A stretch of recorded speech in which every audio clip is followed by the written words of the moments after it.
शांति। Hello viewers, आज हम आपका एक और एपिसोड हमारी सीरीज़ ट्रेजर ऑफ एक्सपीरियंसेस में स्वागत करते हैं। इस सीरीज़ में हम आपकी मुलाकात करवाते हैं कुछ ऐसे अनुभवी रत्नों के साथ जिन्होंने अपने जीवन में मेडिटेशन, आध्यात्मिक प्रैक्टिसेस को एक लाइफस्टाइल के रूप में अपनाया है और उनके कुछ ऐसे अनुभव सुनेंगे जिनके कारण हमें भी इंस्पिरेशन मिल सकती है कि हम कुछ पॉजिटिव चेंज अपने जीवन में लाएं। तो आज हमारे साथ हैं राधा कृष्ण जी। ओम शांति। ओम शांति। आपका बहुत बहुत स्वागत है हमारे प्रोग्राम में। तो राधा कृष्ण जी एक रिटायर्ड बैंक ऑफिसर हैं। ये लगभग 9 सालों से राजयोग का अभ्यास कर रहे हैं और कुछ समय से रेकी का भी अभ्यास कर रहे हैं। तो हम उनसे जानेंगे उन्होंने कैसे इस आध्यात्मिक मार्ग को चुना और उनके कुछ अनुभव हम उनकी ज़ुबान से सुनेंगे। तो राधा कृष्ण जी, पहले तो ये बताइए कि आपका इस आध्यात्मिक संस्था प्रजापिता ब्रह्मा कुमारीज ईश्वरीय विश्वविद्यालय का परिचय कैसे हुआ?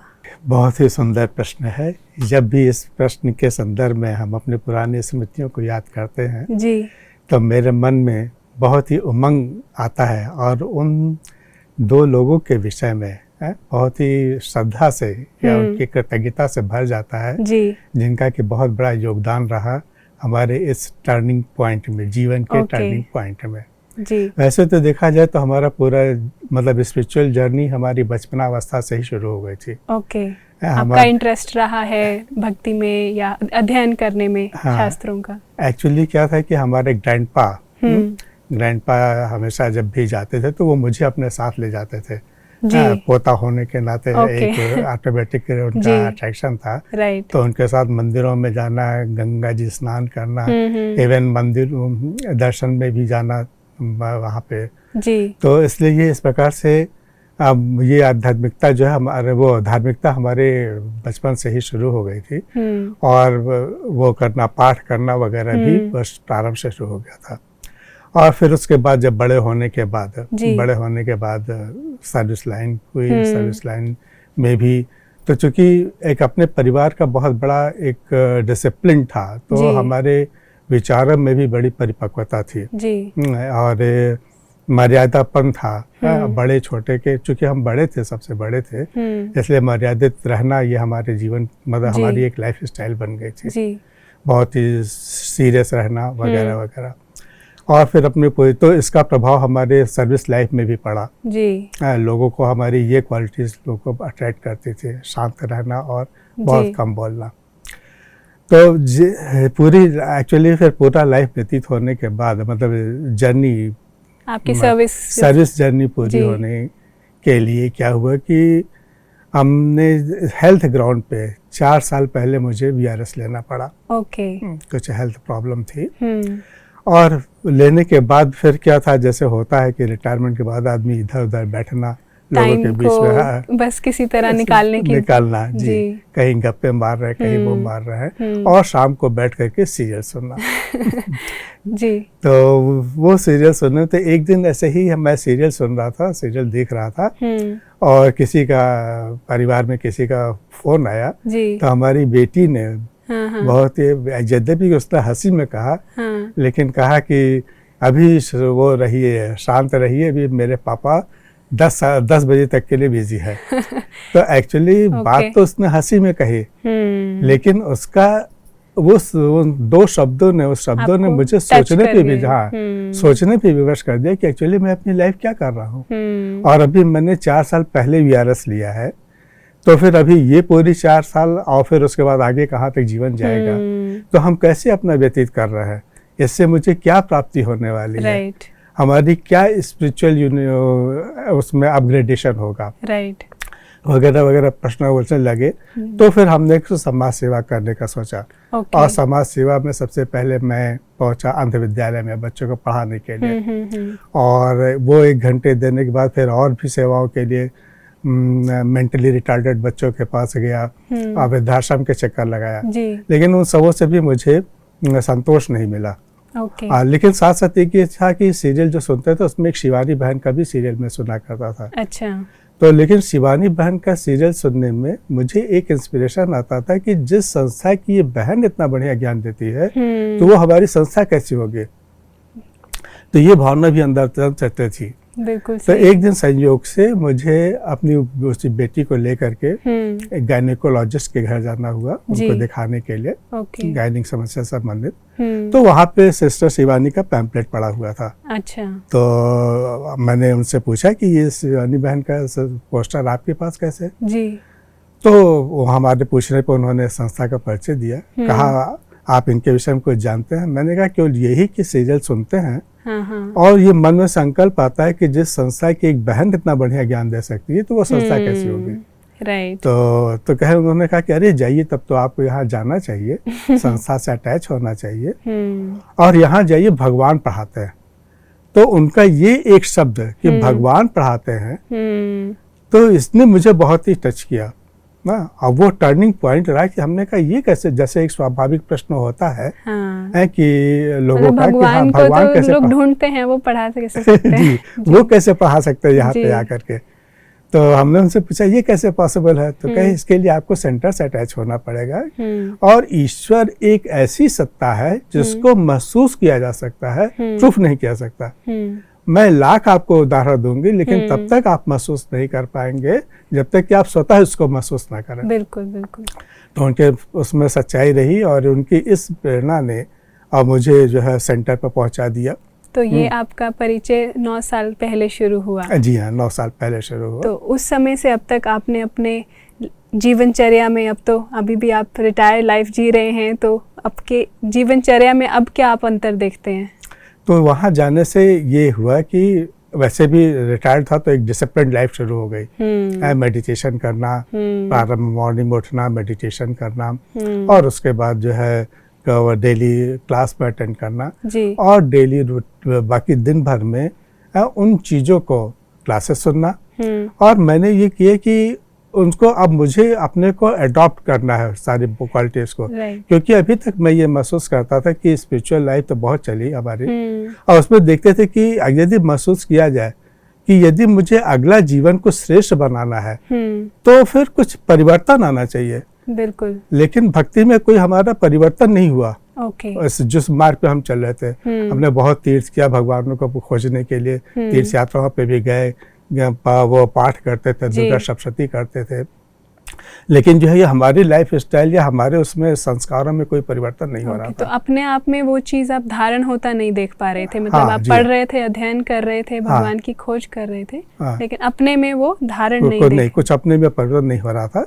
लेकिन जैसे जैसे इसमें ज्ञान सुनते गए तो लगा कि हाँ, सबसे बड़ी बात ये आई इसमें महसूस था कि यहाँ मुझे स्व परिवर्तन करना है। और ये बात चूंकि मन में बैठ गई कि अगला जीवन मुझे श्रेष्ठ पाना है, अगला जन्म श्रेष्ठ बनाना है, तो मुझे कुछ न कुछ अपने संस्कारों को चेंज करना है। राइट। तो इन भावनाओं ने मुझे और फिर तो मैंने जो है उसको एक एक अवगुणों को अपने छोड़ना शुरू किया। तो कुछ उसके बारे में बताइए कि आपने अपने में जो चेंज लाया वो किस एस्पेक्ट में लाया और उसके कारण क्या आपने देखा कि आपके रिश्तों में या आपकी लाइफ में चेंज आया? तो सबसे पहले तो हमने वो प्रोसीजर, चूँकि जनरली अपने में चेंज लाना एक आसान काम नहीं था। बिल्कुल। तो हमने ये महसूस किया, सेल्फ एनालिसिस बहुत चलती थी हमारी उस समय, सेल्फ एनालिसिस बहुत चलती, चूँकि मैं इंट्रोवर्ट था, बहुत ज़्यादा बोलता नहीं था, तो चीज़ों को जो भी क्लासेस सुनते थे उनको महसूस करते थे और साथ साथ जो है तो ये महसूस करता था कैसे हमारे भीतर चेंज आ सकता है। बिल्कुल। तो सबसे पहले मैंने लिया कि मुझे झूठ नहीं बोलना, एक पहला एक्सपेरिमेंट किया मैंने। हाँ जी। और एक्सपेरिमेंट करने के बाद फिर हमने कहा, लेकिन उसमें हमने महसूस किया कि 3 स्टेजेस हैं, है ना, 3 स्टेजेस हैं कि पहले तो हमें रियलाइजेशन झूठ बोल देते थे, फिर रियलाइजेशन होता था कि मुझे झूठ नहीं बोलना था, मैंने प्रॉमिस किया है। फिर सेकेंड स्टेप में ये आता था कि जब सिचुएशन आती थी तो हम झूठ भी बोल देते थे और उसके बाद जो है और फिर रियलाइजेशन होता था। थर्ड स्टेप में दोनों चीजों पे ओवरकम हुआ है और फिर हमें याद भी पड़ता था और झूठ बोलने से बच जाते थे। तो ये जो ताकत है, ये ताकत जो है मिलती थी मेडिटेशन के द्वारा। करेक्ट है। तो वो मेडिटेशन के द्वारा करते करते तो इस प्रकार से हमारे इसमें जो उत्थान होता गया, एक एक करके मैंने छोटा छोटा वो लिया और उसमें परिवर्तन करना शुरू किया। तो तो अभी आप जैसे काफ़ी समय से अभी इसका अभ्यास करते आ रहे हैं, तो कुछ ऐसे चैलेंजेस आए हों लाइफ में जिनको आपको लगता है इस प्रैक्टिस के कारण आपको मदद मिली हो उनका सामना करने में? जिस समय ये ज्ञान में चलने लगे तो सबसे बड़ा एक वो यद्यपि कि एक्सीडेंट हुए, वो एक्सीडेंट हुआ, लेकिन फिर भी हमने सबसे बड़ी बात हमने की कि हमने क्लास वहाँ रेगुलर वहाँ सेंटर जाना नहीं छोड़ा और क्लासेस को रेगुलरली अटेंड करते थे। तो परिणाम तक क्या हुआ, उसका परिणाम भी हमें अच्छा मिला। और फिर सेकंड चैलेंज मिला कि हमें उसी समय वो एंजाइना पेन का अटैक हुआ। मॉर्निंग आवर्स में घूम रहे थे और जनवरी का महीना था और फिर बहुत ही उसका पेन हुआ ओखला। तो प्रारंभ में तो ये माना गया कि बहुत ही कोल्ड, चूंकि वाराणसी के रहने वाले हैं, बहुत ज़्यादा कोल्ड वहाँ रहता, तो ये माना गया कि कोल्ड के कारण मस्कुलर पेन है। लेकिन 1-1.5 महीने दवा के बाद भी नहीं जब ठीक हुआ तो डॉक्टर ने कहा अब आपको एंजियोग्राफी करानी है। एंजाइना पेन हुआ, तो एंजाइना पेन के बाद उसमें ये था कि मुझे अगर ये आभास होता कि मतलब नहीं, मन में एक दृढ़ता थी कि मुझे साल भर पे, चूँकि संस्था में साल भर पे परमात्मा से मिलने के लिए जाना है। और पहली बार मेरा मिलन होता जिसकी खोज में मैं निरंतर इतने साल तक 54 साल तक लगा रहा, 56 साल तक लगा रहा, और वो मौका मिला है तो वो मौका मेरा मिस ना करे। तो इस दृढ़ संकल्प ने मुझे वो बात को उस सहन शक्ति दी कि नहीं, मुझे ये सहन करना है। और डॉक्टर से मैंने परमिशन लिया कि क्या मैं इसे 2 महीने टाल सकता हूँ, मुझे माउंट आबू जाना है। तो माउंट आबू, तो उन्होंने कहा हाँ, जैसे आप 1.5 महीने किए वैसे आप 2 महीने और निकाल सकते हैं। तो इस प्रकार से मैं मिलन में पहुंच गया और वहाँ भी हमें पेन होता था, लेकिन बाबा वहाँ से फिर करके मैं वापस पहुंचा और जाके बेंगलोर में एक्चुअली मेरा वो हुआ, एंजाइना पेन के लिए मैं सर्जरी हुई। जी सेटल्ड हुआ कि वहाँ पे करना है जी। तो सबसे बड़ा वहाँ अनुभूति ये हुई कि जिस दिन मेरा एडमिशन होना था, हॉस्पिटल में एडमिट होना था मुझे, तो सुबह सुबह बाबा के महावाक्य आते हैं, बाबा के महावाक्य आते हैं। तो वो जब मैं पढ़ करके निकला 5 बजे, तो उसमें 2 सेंटेंस बाबा के बहुत इम्पोर्टेंट रहे कि बच्चे, यदि तुम्हें कोई छोटा कष्ट है तो समझो तुम्हारा कोई विकर विनाश हो रहा है, यदि कोई बड़ा कष्ट है तो कोई बड़ा विकर विनाश हो रहा है। तो इसको यदि तुम सह लोगे तो तुम्हारी स्थिति श्रेष्ठ हो जाएगी जी। तो इन 2 शब्दों ने मुझे इतना बल प्रदान किया कि एडमिशन के बाद सिस्टर, जो संयोग से कोई नई सिस्टर थी, उनको नस हमारी नहीं मिल रही थी, कहीं यहाँ लगा रही वहाँ लगा रही, और मैं ये सोच रहा हूँ कि चलिए ये तो मेरा छोटा विकर विनाश होगा। सोचने के तरीके में परिवर्तन से वो बड़ा कष्ट भी आपको महसूस नहीं हो रहा था जी। तो फिर उसके बाद जब अंत तो जब समय वहाँ ऑपरेशन थिएटर में मुझे लेटाया गया और एंजियोग्राफी हुई, तो मन में ये था कि अब अगर कोई कष्ट तो होना ही है, ये तो था ही, तो वो हमारा कोई बड़ा विकर विनाश हो रहा है। फिर साथ साथ जो है क्या हुआ कि हाँ, तो जब उस समय जब डायग्नोज हुआ तो एंजियोग्राफी का पता लगा 99% ब्लॉकेज है। तो फिर तुरंत देन एंड देयर ये हुआ कि आपका एंजियोप्लास्टी भी होना चाहिए।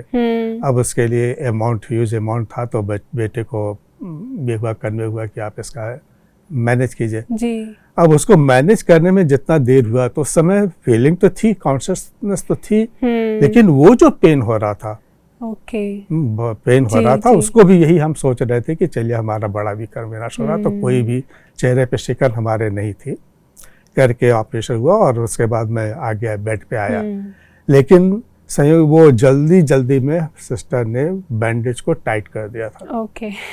इसका परिणाम ये हुआ कि वो पेन मुझे बढ़ने लगा, दोनों जहाँ पे ऑपरेशन हुआ वहाँ से लेकर के हाथ से और पेन बढ़ने लगा। और रात में 8 बजे करीब हमारा ऑपरेशन हुआ था जी। और 10 बजे 12 बजे रात जैसे जैसे बीत रही है वैसे वैसे पेन बढ़ता जा रहा है, और मैं महसूस कर रहा हूँ चूंकि ऑपरेशन हुआ है तो पेन होगा ही होगा।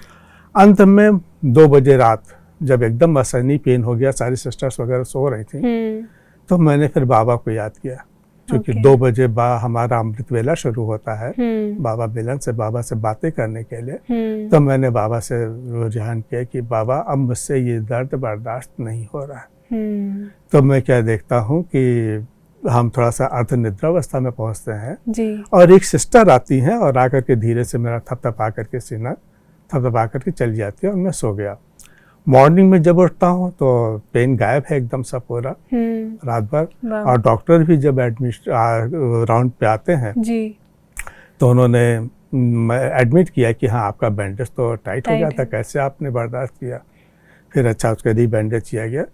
लेकिन फिर अच्छा दूसरी ओर हम देख रहे हैं कि वो सिस्टर जिनको कि मैंने रात में देखा था और उनको हम दूसरे दिन सेवा करते देख रहे हैं, अपनी ड्यूटी परफॉर्म करते, 12-1 बजे रहा 2 बजे रहा, मन में संकल्प आ रहा कि ये बहन गई क्यों नहीं, ये सिस्टर गई क्यों नहीं जी। तो फिर हम नहीं रहा तो हमने उनसे पूछा कि सिस्टर आपका ड्यूटी कब तक है, आप जाएंगी नहीं क्या? तो कहें सर जब हमारी ड्यूटी ऑफ होगी तो हम जाएंगे।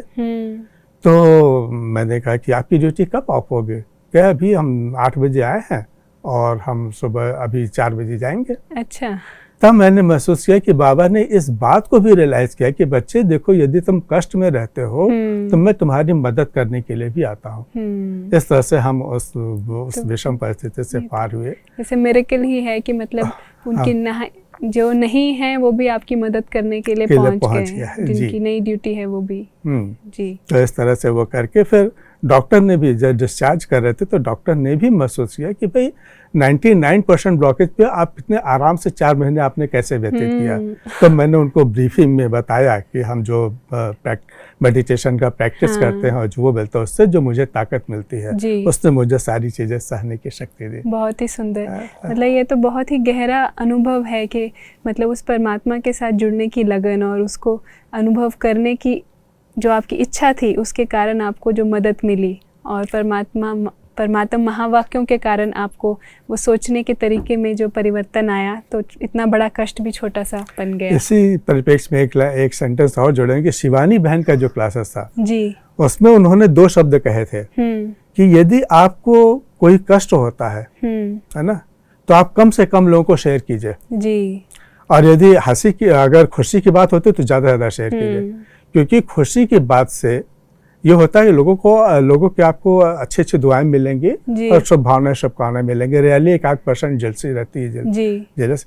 और लेकिन यदि कष्ट रहता है तो जितना ज़्यादा आप शेयर करेंगे उतना ही आपका कष्ट बढ़ेगा। बिल्कुल। क्योंकि लोगों के अंदर कुछ और बाहर कुछ रहता है। यदि आपको कोई ज़्यादा परेशानी है तो वो तो आएंगे आपके पास अपना वो देने के लिए, सांत्वना देने के लिए आएंगे, लेकिन उनके मन में चलेगा पता नहीं ठीक होगा कि नहीं ठीक होगा, ये नहीं होगा। और एक तो उनको देखते ही आपको अपना रोग भी याद आ जाएगा जी। तो इस भावना ने मैंने इसको किसी को शेयर नहीं किया, केवल 3-4 लोग ही जानते थे, परिवार वाले जी। बाद में लोगों को पता लगा कि अरे इतनी बड़ी बीमारी थी और आपने बताया टल भी गई और टल गई जी। तो ऐसे ही मतलब आपके अभी जो अनुभव हैं हमें पता चला है कि आप रेकी भी प्रैक्टिस करते हैं कुछ समय से, तो राजयोग मेडिटेशन और रेकी दोनों का आपने अनुभव किया है, तो आपको दोनों में क्या समानता या क्या अंतर दिखाई देता है? हाँ, रेकी तो अभी हमने हाल में 3-4 साल से शुरू किया। उसके पीछे भी वो था कि चूँकि हमारी पोती को हार्ट में छिद्र था। अच्छा। हार्ट में छिद्र था तो किसी एक भाई ने ही हमें बताया कि वो संयोग से वहाँ पे ही माउंट आबू में ही मधुबन में ही मुझे वो बीके भाई मिले और उन्होंने कहा कि इसके द्वारा कुछ आराम मिल सकता है, आपको इसे सीखना चाहिए। तो मैंने रेकी सीखी। तो सबसे बड़ा देखा हमने कि रेकी में क्या करते हैं कि ब्रह्मांड की शक्तियों को आह्वान करते हैं हीलिंग के लिए। हीलिंग होती है, हीलिंग के लिए होते हैं, तो ब्रह्मांड की शक्तियों का आह्वान करते हैं और उनसे किरणें ले करके और हील करते हैं, लोगों को फायदा होता है। लेकिन उसमें भी सबसे बड़ा रोल संकल्पों का होता है, जैसा कि हम लोग हमेशा यहाँ पे अपने राजयोग में भी संकल्पों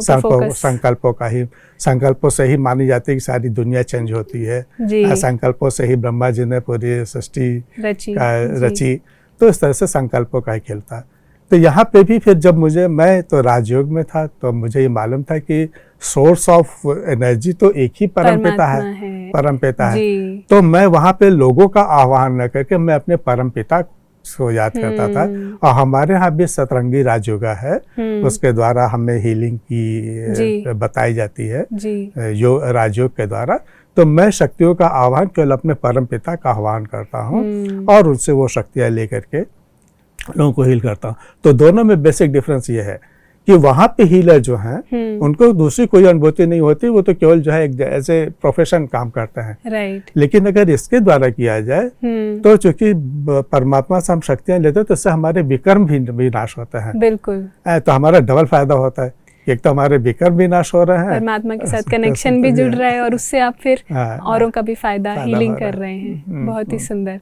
तो ये तो बहुत ही सुंदर एक्सपीरियंस है। हमें लगता है कि हमारे व्यूअर्स को भी प्रेरणा मिलेगी कि अपनी लाइफ में कुछ ऐसे स्पिरिचुअल प्रैक्टिसेस या मेडिटेशन का अभ्यास रखें जिससे वो अपनी लाइफ को एक बैलेंस, स्टेबल और एक खुशहाल जीवन बना सकते हैं। तो आपने कहा कि आपके मन में जो बहुत क्वेश्चन थे वो आपको उनका उत्तर यहाँ मिला, तो वो कैसे क्वेश्चन थे जो आपको लगा कि आपको उत्तर मिल गया? हाँ, ये बहुत ही अपीलिंग है और हम ही को नहीं, हम ये महसूस करते हैं कि हमारे दर्शकों को भी ये अनुभव होता होगा किस प्रकार के प्रश्न आते होंगे। हाँ, जब मैं था तो देखता था कि श्री ब्रह्मा विष्णु महेश जी दिखाया जाता था कि ब्रह्मा विष्णु महेश जी किन्हीं रेफरेंस में एक दूसरे की आराधना करते पाए गए, है ना। तो मन में ये संकल्प आता था कि जब ये तीनों जन एक दूसरे की आराधना करते तो इनसे भी बड़ा कौन है, इनका रचयिता कौन है जी। दूसरी ओर देखते थे कि श्री कृष्ण जी का श्री कृष्ण जी की लीला हमें बहुत पसंद थी। अच्छा। लेकिन साथ साथ ये बताया जाता था कि जिस समय प्रलय हो जाएगा तो एक पीपल के पत्ते पे बालक श्री कृष्ण जी आएंगे। तो मन में आता था कि ये श्री कृष्ण जी कौन से हैं और वाले श्री कृष्ण जी कौन से हैं। अच्छा जी। तो ये भी मन मतलब हमेशा प्रश्न रहता था। फिर ये देखते थे कि राधा कृष्ण की जोड़ी बहुत मशहूर थी जी। राधा कृष्ण की, जबकि उनकी मिसेस का नाम, श्री कृष्ण जी के मिसेस का नाम सत्यभामा एवं रुक्मिणी था और कभी भी उनके साथ उनका नाम नहीं लिया गया। राइट। तो और आप चल के दुनिया में भी अगर देखा जाए, लौकिक दुनिया में, तो अगर इस प्रकार से लवर के साथ पेयर बना दिया तो अच्छा नहीं मानते हैं। तो मुझे ये बात अच्छी नहीं लगती थी कि हाँ ऐसा क्यों होता है। द्वंद्व मन में चलता था कि ये उनके साथ नाम क्यों नहीं आता है। अगला देखते थे कि हमेशा हमारे यहाँ सत्यनारायण भगवान की कथा हुआ करते थे जी जी। तो देखते थे सत्यनारायण भगवान की कथा देख लीजिए, तो उसमें देखते थे कि उसमें पूरी कथा होने के बाद लास्ट में होता था कि जो कोई विधि पूर्वक श्रद्धा पूर्वक ये कथा सुनेगा उसको विष्णु पद प्राप्त होगा। अच्छा। तो सारी दुनिया में बहुत सारे लोग जो है वो करते आए हैं। श्रीमद की लक्ष्मी नारायण की कथा, सत्यनारायण की कथा सुनते हैं, तो कहाँ सबको विष्णु पद प्राप्त होता है। और फिर कोई भी पाठ कीजिए, चाहे आप दुर्गा सप्तशती कीजिए, चाहे कोई चालीसा कीजिए, हर एक पाठ में अंत में ये लिखा रहता है कि जो इसका इतनी बार 7 बार पाठ करेगा उसको बृहद प्राप्तियां होंगी। और जबकि उनके क्रियाकलाप देखा जाए तो सब इसी तरह से है, कहीं उनके में कोई परिवर्तन नहीं दिखाई देता। तो इसलिए ये सब बातें सारी ये तो देखा, इन सब के उत्तर आपको इस ज्ञान मार्ग में आने से मिले। हाँ, ये सबों के धीरे धीरे करके जो है सारे प्रश्नों के उत्तर क्लैरिटी मिलती गई और बोलती गई। ये देखते थे कि क्यों आखिर इनका देवियों का नाम पहले रहता है जी, है ना। जी, जैसे कि श्री लक्ष्मी नारायण, श्री राधा कृष्ण, राधे सीताराम, लेकिन शंकर पार्वती एवं शिव पार्वती कहा जाता है, कभी पार्वती शंकर या शिव पार्वती नहीं। तो आखिर यहाँ पे इन दोनों जन के साथ क्यों नहीं नाम आता? ये सारी क्लैरिटी यहाँ पे जाके हुई है। तो इस कारण से जो है फिर मैं एकदम स्टेबल रहा और इन भावनाओं ने मन में इतना दृढ़ता लाया कि यदि मुझे फायदा हुआ, एक संकल्प क्रिएट हुआ जी, कि यदि मुझे फायदा हुआ तो हमारे अन्य भाई बहनों को भी फायदा होना चाहिए। तो इस संकल्प ने इस गीता मतलब इसका एक सब सेवा केंद्र अपने घर में स्थापित कराया। अच्छा, वाह। तो सब सेवा केंद्र स्थापित कराए कि इनको भी फायदा हो, कि यदि महसूस करते हैं, यद्यपि कि वो रेंट पे था, हमने खाली करा करके उसका संस्था शुरू कराई, हाँ, सेवा के लिए, कि मन में आता था कि वो स्थूल धन जो प्राप्त होगा वो तो विनाशी है जी जी, लेकिन यदि इसके द्वारा किसी का संस्कार परिवर्तन होता है, जो कि मुझे अपने में परिवर्तन होता महसूस हो रहा था, हाँ। दुनिया वाले भी देखते थे कि अरे आपके में इतना भी जल्दी इतना ड्रास्टिक परिवर्तन कैसे हो रहा है। तो महसूस होता था कि यदि मुझे मेरे में परिवर्तन हो सकता है, यदि किसी का एक स्वभाव संस्कार परिवर्तित होता है तो वो जो प्राप्ति होगी वो जो अनुभूति होगी उससे बड़ी सुख कुछ नहीं है। उनके जीवन में जो परिवर्तन, पॉजिटिव चेंज आए, उससे जो दुआएं मिलती हैं उसका तो बहुत लाख गुना फायदा मिलेगा जी, ऑटोमेटिकली। और उन्हीं दुआओं से पल रहा है, उन्हीं दुआओं से पल रहा है। तो आप ब्रह्मा कुमारीज के हेडक्वार्टर्स माउंट आबू भी जाकर आए हैं, तो वहाँ पर आपको कुछ अनुभव हुए हों तो हमारे साथ वो शेयर कीजिए। जी हाँ, अरे वो तो जब बताया ना कि जो दृढ़ निश्चय था कि मुझे शिव बाबा से मिलना है जी, है ना, जिसके लिए कि मेरी खोज इतनी थी। आपने अपनी सर्जरी को भी उसके लिए 2 महीने टाल दिया थी जी। तो जब मैं वहाँ पहुँचा मधुबन में, आपने परमात्मा धाम में, ईश्वरी धाम में, ये कह दीजिए कि ईश्वरी परिवार सारा वो, तो वहाँ पे जब मैं पहुँचा तो वहाँ मैंने देखा कि सब बहुत ही दिव्य था, बहुत ही चारों ओर जैसे लगता था कि हम एक्चुअली वास्तव में स्वर्ग में आ गए हैं जी, है ना। तो उसके पीछे सबसे बड़ी बात है कि ये सब सारी चीज़ें जो भी कुछ हम वहाँ देखते थे, तो इसकी दिव्य अनुभूतियाँ मुझे कोर्स करने के बाद ही हो गया था। अच्छा। मतलब मुझे लगता था कि जैसे हम वहाँ जब क्लास में बैठते थे या ध्यान में बैठते थे, तो ये होता था कि लोग बहन सब वाइट ड्रेस में लोग निकल रहे हैं, सारे लोग निकल रहे हैं, तो नहीं पता लगता था कि ऐसा क्यों हो रहा है। लेकिन वहाँ देखे तो सारे वाइट ड्रेस में लोग को जैसे चारों ओर फरिश्ते नजर आ रहा है जी। अच्छा, तो जब मैं बाबा रूम में गया, पहली बार जब बाबा रूम में बैठा, ध्यान में बैठा, मेडिटेशन रूम जो कहते हैं जी हाँ, वहाँ पे जो मेडिटेशन हॉल कहते हैं, तो बाबा माने शिव बाबा का जिसके निराकारी परमात्मा जिन पे आते हैं, क्योंकि ह्यूमन बॉडी पे ही आकर के उन्होंने सारा ज्ञान दिया, तो उनका वो पूरा सिर का हिस्सा पूरा ज्योतिर्लिंग में बदल गया। तो आपको ऐसा अनुभव हुआ? हाँ जी, जब मैं ध्यान में गया तो देखा कि सामने वाली फोटो जो है वो प्रजापिता ब्रह्मा बाबा की, तो उनका पूरा सर जो है वो वाइट ज्योतिर्लिंग में बदल गया और उसमें 3 स्पष्ट धारियां नजर आई। अच्छा है, जिनमें कि बीच में और साथ में बीच में एक बिंदी, जैसा कि ज्योतिर्लिंग पे दिखाया जाता है। बिल्कुल। और उससे जो है एकदम तेज प्रकाश की किरणें जो है मेरे पर आ रही हैं। वाओ। और मैं जो है उसमें एकदम वाह हो गया कि हम तो शिव बाबा के सामने बैठे हैं। तो फिर सेकेंड डे हम देखते हैं कि मेडिटेशन हॉल में स्टेज पे दादियाँ एवं वरिष्ठ बहनें बैठी हुई थी जी, बैठी हुई थी मेडिटेशन, 9 लोग बैठे थे। और फिर मेडिटेशन जब हो रहा था तो उस समय जब मैं ध्यान में गया तो मुझे आँखों के पेयर्स कहीं नजर आए। अच्छा। तो आँखों के पेयर्स नजर आए तो हमने कहा है, एक बार फिर हम आँख बंद करके फिर से हम दोबारा अगेन गए तो हमने कहा ये मुझे आँखों के पेयर्स जो दिखाई दे रहा है। फिर उसमें से एक पेयर को हमने पहचाना जिसका कि इस तरह से होता है, वो दुर्गा देवी के रूप के लिए जनरली उनके मुखौटे पे देखा जाता है, वो तिरछी आँखें। तो उससे मैंने पहचाना और मैंने ये महसूस किया कि हो सकता है बाबा मुझे ये महसूस कराना चाहते हैं कि ये भगवान परमात्मा मुझे योगिनी हैं ये, तो ये जो बैठी हैं ये वो देवियां हैं, 9 देवियां हैं जिनकी कि तुम आराधना किया करते हो। बहुत ही सुंदर। हाँ, तो ये जो है ये अनुभूति हुई कि ये स्टेज पे बैठे हैं और मैं बहुत ही गदगद हो गया। तीसरे दिन देखता हूँ कि कोई श्वेत वस्त्रधारी एक मंदिर में, विशाल मंदिर में वो भागे चला जा रहा आगे और मैं उनको फॉलो कर रहा हूँ। और जाते जाते जो है वो एक मंदिर में जब शिवलिंग के गर्भगृह में जा करके और वो पलटते हैं तो देखते हैं कि वो ब्रह्मा बाबा थे और फिर जो है जाके उसमें सब आ जाता है शिवलिंग में। तो मैंने ये महसूस किया कि परमात्मा मुझे ये अनुभव कराना चाहते हैं कि देखो जो यहाँ पे तुम महसूस कर रहे हो जिनके ऊपर, तो वास्तव में ये हमारे द्वारा वो आधारित है। मैंने इनका आधार लेकर के मैं ही आकर के यहाँ पे ज्ञान देता हूँ। वो निराकार परमात्मा का ही सारा कार्य चल रहा है, इन सभी जो बड़े हैं, वरिष्ठ हैं, उनके द्वारा चल रहा है और ये इन्हीं को आधार बना करके सारा ज्ञान ये चल रहा है जो बताया जाता है। तो ये अब ये तीनों ने तो मुझे एकदम पक्का कर दिया और साथ साथ ये रहा कि मैं ज्ञान में चलने लगा और भी हो गए। और सबसे बड़ी बात ये रही ना कि जो बचपन से लेकर के मेरे मन में क्वेश्चन चलते थे, सीरीज ऑफ क्वेश्चन थे, बचपनावस्था से थे, उनका सारा हमें यहाँ पे आंसर मिला, जिसके कारण कि मेरा वो दृढ़ निश्चय और वो पक्का हो गया। अब मैं इसमें चलने लगा। ये तो मुझे लगता है ये दिल को छूने वाले अनुभव हैं कि कैसे परमात्मा की मदद मिलती है और कैसे वो अपने अनुभव स्वयं करवाते हैं बस हमें एक संकल्प और वो निश्चय रखना है कि वह निराकार परमपिता परमात्मा हमारे साथ हैं।